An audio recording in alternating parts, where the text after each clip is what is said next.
एने horror stories YouTube channel में आपका स्वागत है। मैं हूं सात्विकी द्विवेदी। तो दोस्तों, आज की भूतिया कहानी सुनने के लिए तैयार हो जाइए। ये कहानी तरुण नाम के लड़के की छोटी बहन सौंदर्या का है। उसकी लाजिया नाम की लड़की के साथ दोस्ती थी। उन दोनों में गहरी दोस्ती थी। लाजिया हो या सौंदर्या, दोनों में कोई भी किसी भी काम के लिए निकलता तो दोनों हर बात एक दूसरे को बताते थे। सौंदर्या हर काम को करती थी जो लाजिया उससे बोलती थी, और लाजिया की भी यही आदत थी। लाजिया को घर से बाहर जाने की अनुमति बहुत ही कम मिल पाती थी, क्योंकि उसके मम्मी पापा बहुत ही सख्त मिजाज के थे। इसलिए खाने पीने की चीज़ें भी वो सौंदर्या से मंगवाती थी, और सौंदर्या घर पे उसके काम में हाथ भी बटा देती थी। लाजिया की जल्दी ही शादी कर दी गई और वो अपने ससुराल चली गई। उसके 1.5 साल बाद वो डिलीवरी के लिए अपने मायके आई, तो फिर से दोनों सहेलियों का समय साथ बीतने लगा। जब डिलीवरी का समय आया तो उसके जुड़वा लड़के हुए, लेकिन लाजिया बच नहीं पाई, क्योंकि उसकी डिलीवरी में काफ़ी समस्या आ गई थी। अब उसके जनाजे में सौंदर्या का पूरा परिवार गया हुआ था।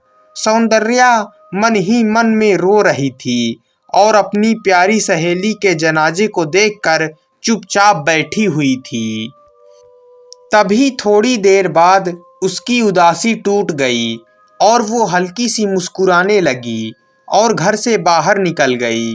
इधर तरुण ने अपने बहन को वहाँ नहीं देखा तो अपने पापा से मालूम किया, तो उन्हें भी सौंदर्या का पता नहीं था। तब तरुण ने घर से बाहर निकल कर देखा तो उसे बड़ा अजीब लगा। सौंदर्या अनजान राहों पर किसी से बात कर रही थी और खिलखिलाकर हंस रही थी। तभी तरुण ने सौंदर्या को आवाज़ देकर पास बुलाया और पूछा, सौंदर्या, तू किससे बात कर रही थी?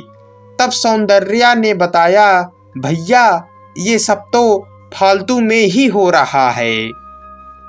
जबकि लाजिया तो वहाँ खड़ी है। तरुण डरते हुए बोला कि तू पागल है क्या?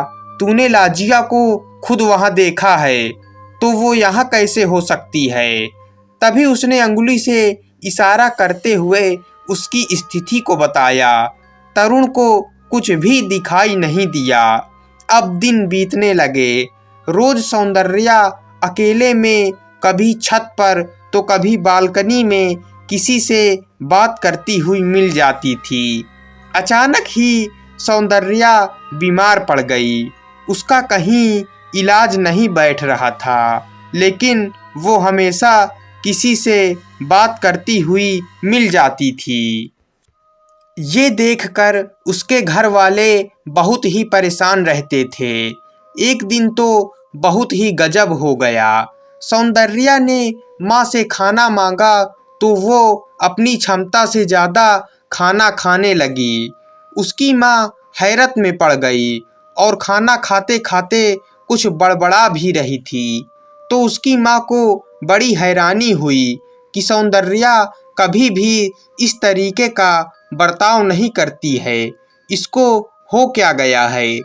फिर वो अचानक से अपनी मम्मी से मिठाई मांगने लगी और कुछ अरबी भाषा में भी बड़बड़ा रही थी। उसकी माँ को किसी प्रेत का साया जैसा लगने लगा। उसकी माँ को ये कुछ अलग ही माजरा लगने लगा था।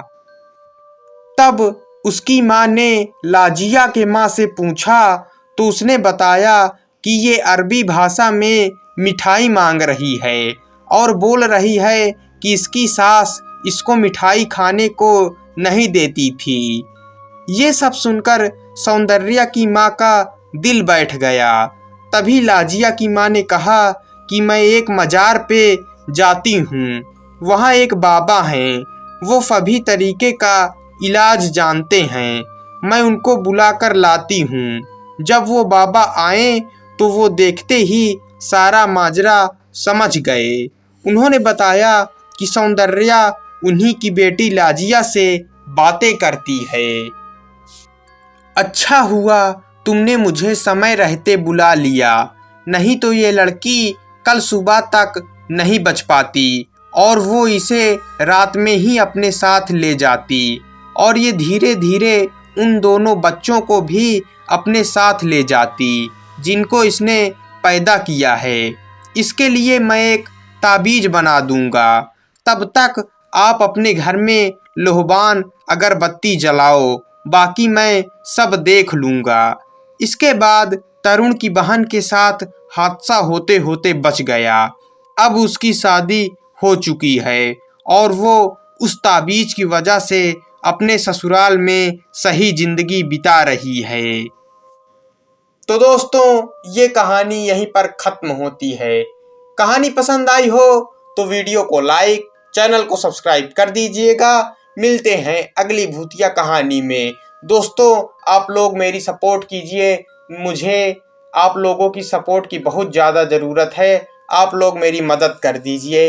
आप लोगों को सिर्फ चैनल को सब्सक्राइब ही तो करना है ना, तो आप लोग प्लीज़ चैनल को सब्सक्राइब कर दीजिए। मिलते हैं अगली भूतिया कहानी में।